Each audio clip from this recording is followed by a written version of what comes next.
welcome to Statisticspedia. Now today's lecture is all based on independence of random variables. Now in one of the previous videos we have discussed about the independence of random variables and what are the different methods that we can show that the random variables are independent.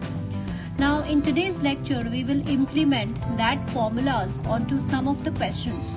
So first of all, let's recall about the certain properties, that how to prove the independence of random variable, what are the different methods, what are the different formulas with the help of which we can prove that the two random variables are independent or not. See, first method was based on the joint distribution कि अगर आपका जो two dimensional joint distribution अगर individual distribution function के product के equal है तो भी हमारा जो रैंडम वेरिएबल्स थे वो इंडिपेंडेंट हो जाते थे. एंड सेकेंड मेथड वाज कि if the variables are discrete in nature तो उनका joint PMF is equal to their product of the respective marginal PMFs. और अगर आपका रैंडम वेरिएबल का नेचर कंटिन्यूअस है तो फिर आप पीडीएफ की टर्म्स में भी इसको प्रूव कर देते थे लाइक दिस वे. तो और एक फॉर्मूला और क्या था कि अगर आप कंडीशनल डेंसिटी फंक्शन है, if you can prove this कि x given y is equals to f of x and y given x is equals to f of y, तब भी आपका रैंडम वेरिएबल्स का नेचर इंडिपेंडेंट प्रूव हो जाता था. And last is the covariance और if it satisfies the multiplication theorem of expectation. तो ये हमने प्रीवियस लेक्चर में डिस्कस कर लिया था ऑल अबाउट दिस. आज के लेक्चर में हम डिस्कस करेंगे कि इन सारी प्रॉपर्टीज को क्वेश्चंस में कैसे इम्प्लीमेंट किया जाता है. So let's begin with it. So now first question देखिए क्या है. The joint density function of the two dimensional random variables is given to us and range is given to us. Limits given है और आपसे बोला check the independence. तो I will tell you two methods. ठीक है, हम दो methods देखेंगे कि कैसे हम इंडिपेंडेंस को चेक कर सकते हैं. तो क्योंकि आपका रैंडम वेरिएबल का नेचर कैसा है, कंटिन्यूअस है. First is by graphical method. देखिए यहाँ पे x 0 है तो ये आपने प्लॉट कर दिया. x इज 1, ये आपकी लाइन हो गई. This is x is 1. y equals to x, ये y इक्वल्स टू x है which passes through origin. And y 0, this is y 0. ठीक है, तो आप सबसे पहले शेडेड एरिया निकालते हैं. तो ये जो ट्राइंगल है ये आपका शेडेड एरिया आ गया. अब ये हमें हेल्प करेगा लिमिट्स फाइंड करने में. ठीक है, तो I will write it over here. y equals to x, ये लाइन गिवन है, x 0 है and this is y equals to 0. Now let me plot it. अब सबसे पहला मेथड तो क्या है, this is one of the way. ठीक है, लिमिट्स फाइंड आउट करने का. नाउ सेकेंड वे क्या है, इन दोनों को क्या हम इजीली कनेक्ट कर सकते हैं क्या. तो कनेक्ट आप कैसे कर सकते हैं, देखिए 0 y x और x किससे छोटा है, 1 से छोटा है. So by both these methods, either by this method और दिस मेथड, हम easily marginal density find out कर सकते हैं. So marginal density of x, अगर x का आपको इंडिविजुअल डेंसिटी फंक्शन निकालना है तो आप जॉइंट डेंसिटी को किसके रेस्पेक्ट में इंटीग्रेट करेंगे, y के रेस्पेक्ट में. सो इससे हमें क्या समझ में आया, जॉइंट डेंसिटी 2 क्वेश्चन में गिवन है विद रेस्पेक्ट टू y. अब I will tell you both the ways. देखिए y है तो हम कैसे मूव करते हैं, वर्टिकली ऐसे मूव करेंगे.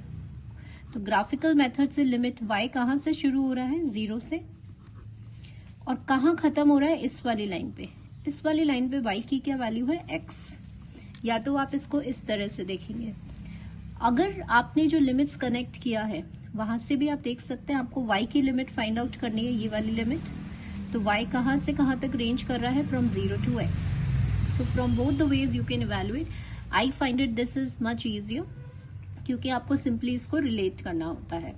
अब हम इसको इंटीग्रेट कर देते हैं. तो very simple, once you will integrate and once you will solve, so the marginal density will be equals to 2x.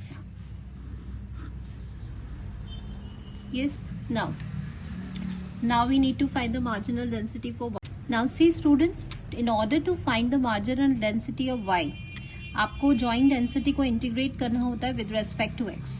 तो ग्राफिकली x की लिमिट कैसे देखेंगे, x मतलब होता है हॉरिजॉन्टली. तो अब आप ऐसे मूव करेंगे लाइक दिस वे.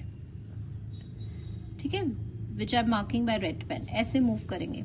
तो ऐसे मतलब कहाँ से स्टार्ट हो रहा है, इस लाइन से स्टार्ट हो रहा है। इस लाइन पे x की वैल्यू क्या है, y है, और ये कहाँ जाके खत्म हो रहा है, ऐसे आप मूव कर रहे हैं तो एंड हो रहा है यहाँ पे। यहाँ पे x की वैल्यू क्या है, 1 है, ठीक है। ये एक और, दिस इज बाय ग्राफिकली। और जो हमने रिलेट करा था, अगर हमें वहां से देखना है तो ये x का रेंज है। तो x कहाँ से कहाँ के बीच में लाई कर रहा है, from y to 1, and this we have written over here. Yes, now simply we will integrate. So 2 into 1 minus y। नाउ अब आपने मार्जिनल डेंसिटी ऑफ y भी इवैल्यूएट कर लिया। सो अब व्हाट इज द फॉर्मूला, कि अगर आपके रैंडम वेरिएबल्स का नेचर कंटिन्यूअस है, जॉइंट डेंसिटी अगर इक्वल है उनके रेस्पेक्टिव मार्जिनल डेंसिटी के लिए, तो वेरिएबल्स का नेचर कैसा हो जाएगा, इंडिपेंडेंट। तो अभी हम ये वाला फॉर्मूला इंप्लीमेंट कर रहे हैं, ठीक है। तो देखते हैं, देखिए fx डॉट fy, तो clearly is just by observation हम देख सकते हैं कि this is not equal to f of x, y। Why? Because f of x, y तो 2 था, तो ये इक्वल नहीं है। तो इसका मतलब जो रैंडम वेरिएबल्स हैं वो कैसे हैं, दे आर नॉट इंडिपेंडेंट।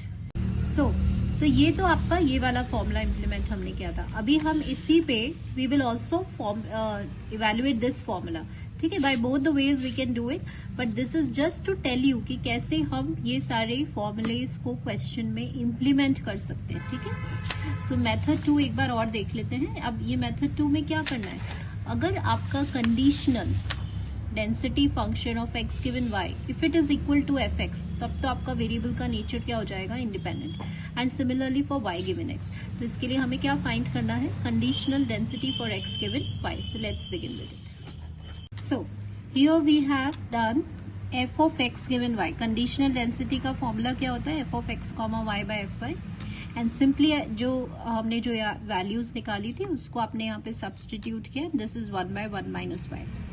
ऐसे ही आपने कंडीशनल डेंसिटी फाइंड आउट किया है for y given x, and simply we have substituted the values, so the answer is 1 by x। Now clearly यहाँ पे भी आप देख रहे हैं कि f of x given y, it is not equal to fx।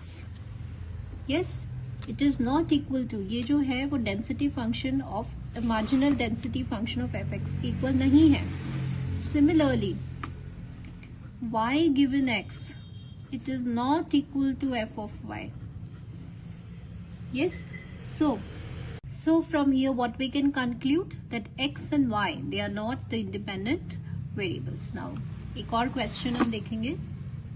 Now consider the next question. Next question में देखिए क्या गिवन है, joint density is being given to you and x is greater than equals to 0, तो x की range 0 to infinity होगी and y also 0 to infinity. Now here these ranges, they, अब यहाँ पे y किसी वेरिएबल पे dependent नहीं है, राइट। जैसे प्रीवियस क्वेश्चन में y की जो रेंज थी वो x पे डिपेंडेंट थी। नाउ यहाँ पे दे आर फाइनाइट रेंज है ये, ठीक है। It is not dependent upon the variable. अब आपको इंडिपेंडेंस चेक करना है। Now there are 2 methods, either आप इसका density, marginal density function find करें, जैसे हमने प्रीवियस अभी just before that we did this, कि आपने मार्जिनल डेंसिटी फाइंड आउट किया था for x and y separately. But also we can do one method also, we can shortly और quickly हम इसको थोड़ा सा क्या कर सकते हैं, स्प्लिट कर सकते हैं। देखते हैं कैसे, ठीक है। सो यहाँ पे ये जो जॉइंट डेंसिटी है, this is 4 of xy, and इसको आप ऐसे स्प्लिट कर सकते हैं क्योंकि बेस सेम है, तो पावर रूल, पावर्स इसमें ऐड हो जाती हैं। नाउ अब ये इंडिविजुअली x का हो गया, इंडिविजुअली y का हो गया, and this 4 we can write it. x का फंक्शन आप ऐसे लिख सकते हैं एंड y का फंक्शन आप ऐसे लिख सकते हैं। x की रेंज जा रही है 0 टू इन्फिनिटी एंड y की रेंज जा रही है 0 to infinity. So now this is a function for x हो गया and this is a function for y हो गया। तो clearly the joint PDF is equal to the respective marginal PDFs of x and y So hence what we can conclude that x and y are the independent random variables. Yes, so this is a simply by applying the power rule हमने इसको solve कर दिया. Either by this way, और आप respectively marginal density function भी निकाल सकते हैं, क्योंकि अब लिमिट 0 to इन्फिनिटी रहेगी. इसको इंटीग्रेट करके विद रेस्पेक्ट टू y तो आपको यही मिलेगा. तो both the ways we can do. Now एक और हम क्वेश्चन कंसिडर करेंगे. Now this is also one of the very good question. अब आपको जॉइंट डेंसिटी गिवन है एंड आपको फाइंड आउट करना है कि वेरिएबल्स आर इंडिपेंडेंट और नॉट. नाउ ये एक वे है of the representation of the interval. इसका मतलब क्या होता है, x lies from 0 to infinity and y की interval क्या है, from 0 to infinity. So देखिए फर्स्ट पार्ट आप easily solve कर सकते हैं just by the power rule. No need to find the marginal density because ये easily हो रहा है. देखिए we can break it in this way, क्योंकि बेस सेम है, पावर z होगी, वापस ये मिल जाएगा.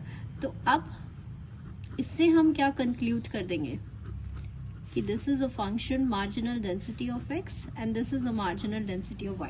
So from here clearly we can conclude that x and y का जो nature है वो कैसा है, independent random variable. What is the second part for this question? We need to find the probability when x is greater than 1.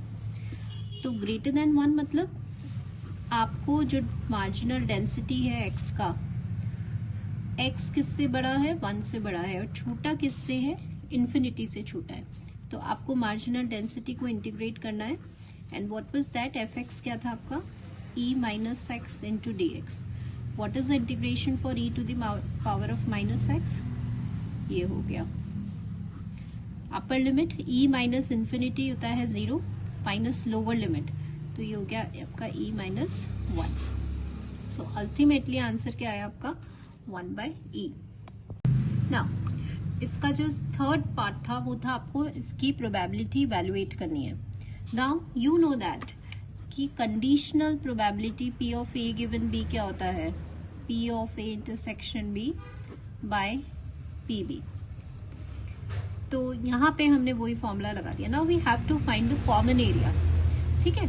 Now sometimes जैसे हमें समझ में नहीं आता कि भाई इसका कॉमन एरिया कैसे फाइंड आउट करेंगे, then how to do it, कि आप रफली जैसे हियर आई एम ड्रॉइंग रफली अ रियल लाइन बना दिया and take any of the value for y. तो यहाँ हमने y इक्वल्स टू 1 लिया से, तो ये 1 है, ये 2 है. अब x इज लेस देन 1, तो x इज लेस देन 1 मतलब ये वाला एरिया आ गया, यहाँ पे 0 है. ठीक है, ये वाला एरिया आ गया x इज लेस देन 1 में. And x is less then 2, तो x इज लेस देन 2 में ये एरिया आ गया, 2 से छोटा जितना भी एरिया है. सो फ्रॉम दिस हमें कॉमन एरिया फाइंड करना है बिकॉज इट इज इंटरसेक्शन. तो ऑब्वियसली कॉमन एरिया क्या है, ये वाला लेस देन 1 वाला. यस, दिस इज, ये ऐसे जाएगा. So this is a common area. So therefore among these two x is less then y divided by x is less than 2y. ये हमें फाइंड करना है. So when x is less then y, आप सबसे importantly इसकी limits क्या होंगी. अब यहाँ पे देखिए, I want to make clear one thing that x is greater than y. अब यहाँ पे एक वेरिएबल था और एक फाइनाइट वैल्यू था, तो हमने यहाँ पे marginal density of x consider किया था. यहाँ पे x एंड y दोनों ही वेरिएबल्स हैं, तो that means here we will consider the joint density function. ठीक है. तो फर्स्ट ऑफ ऑल ये क्या हो गया कि आप इसको डबल इंटीग्रेट करेंगे, क्योंकि हमारे पास 2 डायमेंशनल रैंडम वेरिएबल्स आप कंसिडर कर रहे हैं जॉइंट डेंसिटी, दैट्स व्हाई. तो ये आपको क्लियर होना चाहिए कि when to use marginal and when to use joint PDF. अब we need to decide the limits for y and we need to decide the limits for x. तो अब यहाँ पे जैसे ही आपने बोला कि y किससे ग्रेटर है, x से ग्रेटर है, तो again I told you how to relate the limits. तो आप क्या करेंगे, इसमें लिमिट्स को रिलेट कर देंगे, तो ये ऐसे हो जाएगा. तो अब आपके पास इजीली y की लिमिट आ गई.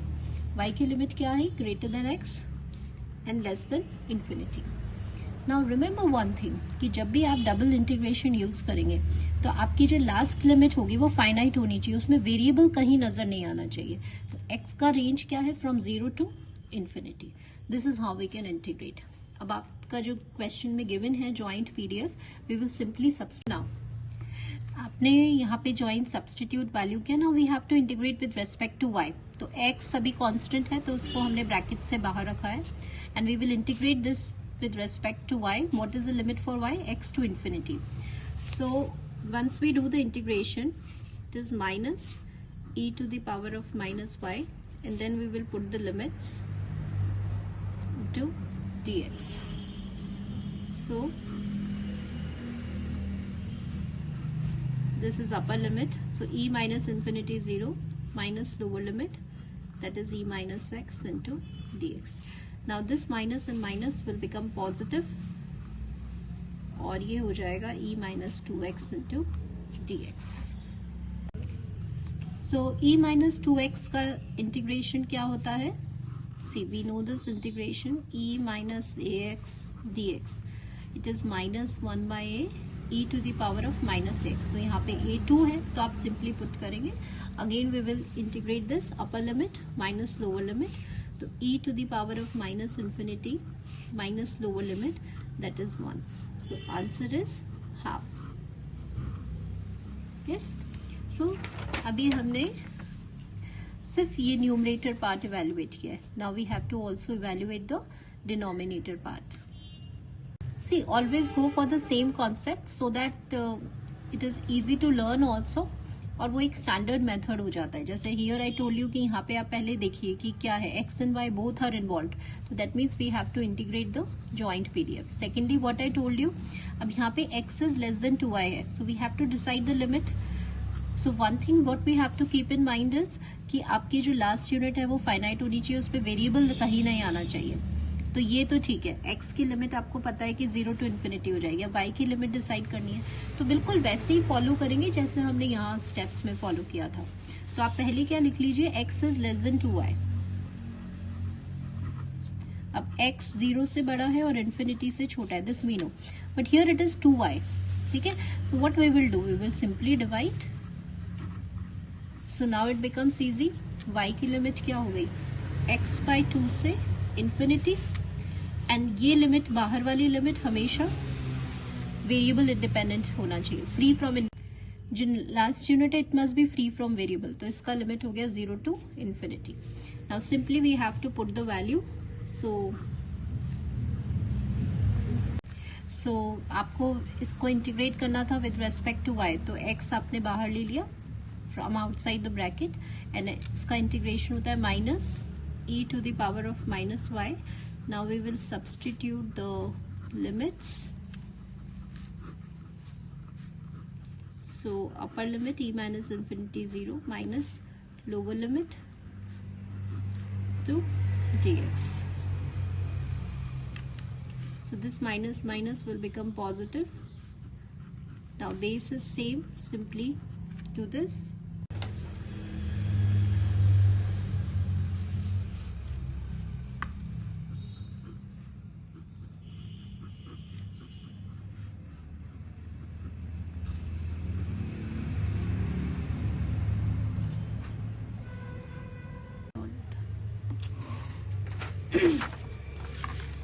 So students, I hope you got this point, that how to implement the formulas onto the questions. We have also done the alternative ways, like हमने graphical way से भी solve किया है question को, और connect करके भी question को solve किया है. Plus आप sometimes question ऐसा होता है कि आप simply इसको break down करके, आपको solve करने की जरूरत नहीं है, आप break down करके भी marginal densities को find out कर सकते हैं. And also one importantly what we have to remember, that whenever we have to evaluate the probabilities, जहाँ पे एक variable है और एक finite value है, कोई number है, तो आपको integrate करना है obviously by that density function of that variable. ठीक है, जैसे x है तो यहाँ पे आपने x के रेस्पेक्ट में किया. बट समटाइम्स ऐसा होता है जहाँ पे दोनों ही रैंडम वेरिएबल्स आते हैं, तो जब दोनों रैंडम वेरिएबल्स आते हैं तो double integrate with their joint PDF. So these are the small things, कुछ छोटे छोटे कॉन्सेप्ट्स हैं जो हमें याद रखने होते हैं, and which will make our question to solve very easy, and it becomes easy to solve the question basically. So I hope you got all these points very clearly. Thank you all the students.